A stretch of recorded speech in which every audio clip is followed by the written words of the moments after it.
Why? Because your boss is gonna need me. 6353 Wantabo, apartment 6.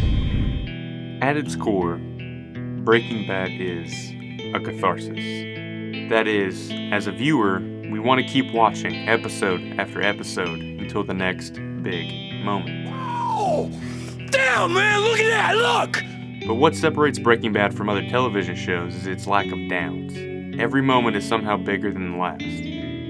We come to desire these intense, cringe-inducing scenes, effectively transforming us into what Ian Jensen of the University of California calls connoisseurs of the horrific. Vince Gilligan, creator and head writer of the series, mesmerizes us with the lives of these characters, so effectively in fact that we come to want the brutality associated with becoming a meth-slinging kingpin. And just like Walt, our typical values disappear. We blindly follow the persona of Heisenberg into the dangers that coincide with his new line of work. Perhaps no character in the series illustrates that danger better than Gus Fring. He's a model of professionalism and intelligence, something Walt so desperately strives to be. If I could just talk to Gus, I know I can make him understand. Please, If I could talk to Gus, I can convince him, okay? Just let me, please let me talk to him. Shut up!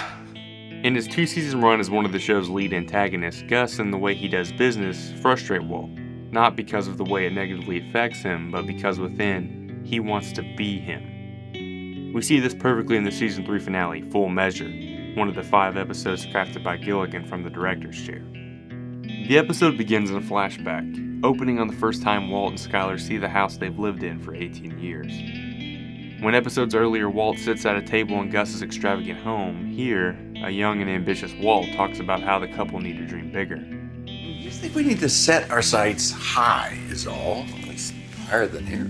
Match this intro camera movement to the same one later in the episode. This time, as the camera spins around, his now estranged wife sets the table for one of their few nightly family dinners.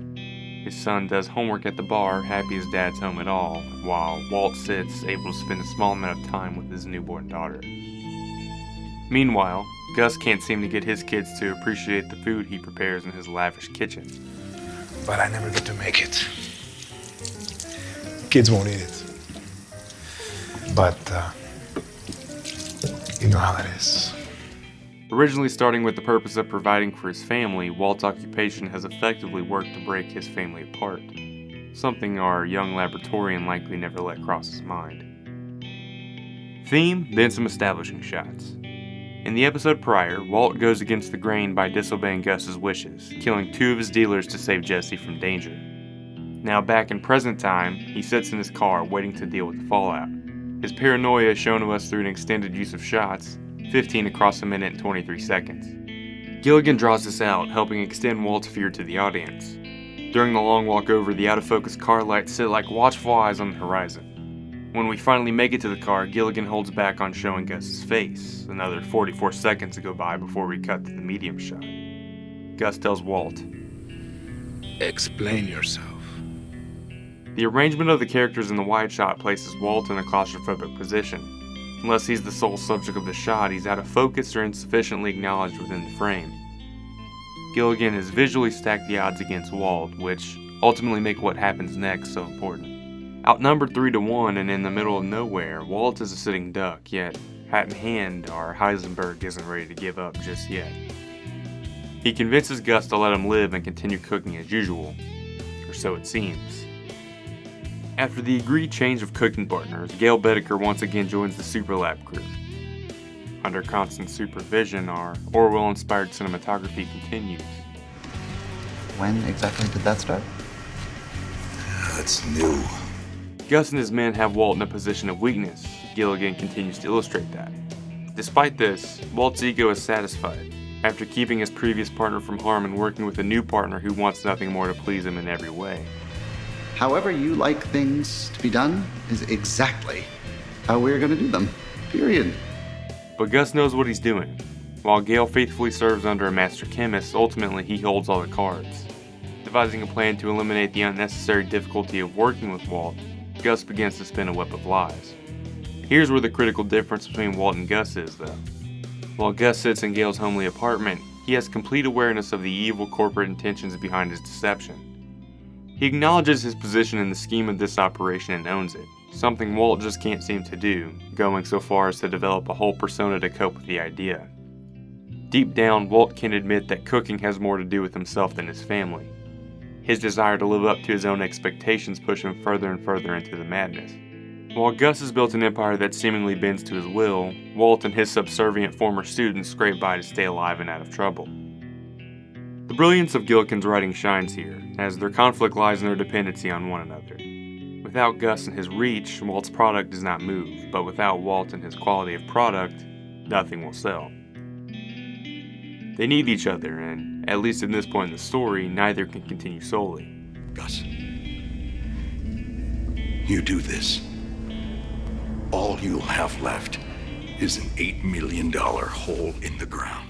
Suspicious of Gus's tricks, Walt has Saul arrange a meeting with Jesse. In a Q&A on AMC.com, Vince Gilligan cites film noir as a big influence in the development of Breaking Bad. Within this genre, bright, flashy colors often alert the viewer to dangerous situations, which is fitting that as Walt convinces Jesse that Gale needs to die, the arcade machines behind them paint the background with a consistent blinking glow. The conversation ends with an agreement. Walt will kill Gale, but he needs Jesse's help to find the address.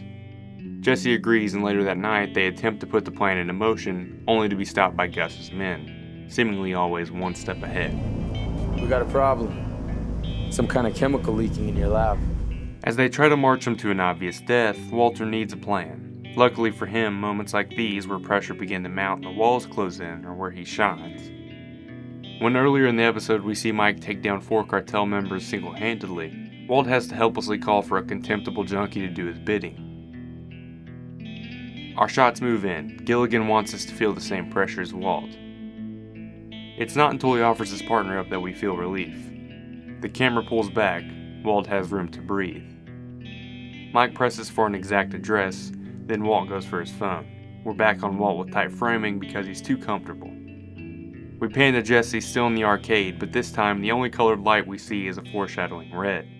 While Gus and his forward thinking have set Walt up for failure, Walt's quick-wittedness throws a wrench in his operation. You'll have about a 20-minute lead. They've got me at the laundry and they're going to kill me. Jesse, do it now! Do it, bitch! Do it fast! Jesse rushes to get to Gale before Victor, and now, as Gilligan illustrates, that pressure is now on Gus's men. Mike and Victor are framed closely, while we have a little breathing room around Walt. The tables have turned. In possibly one of the hardest to swallow season finales of all time, Gilligan effectively paved the way for one of the best rivalries to ever grace television with Season 4.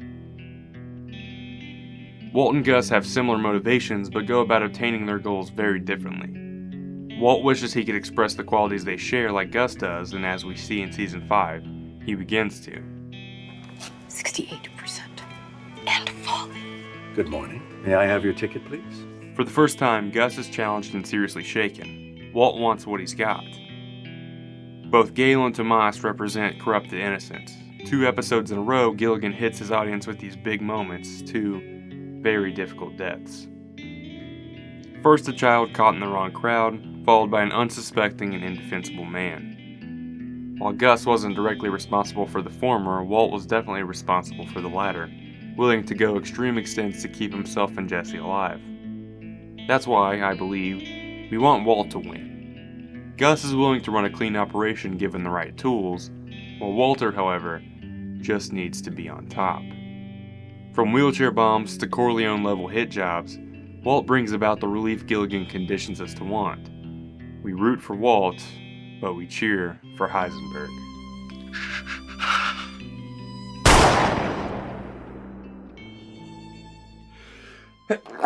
Son of a gun.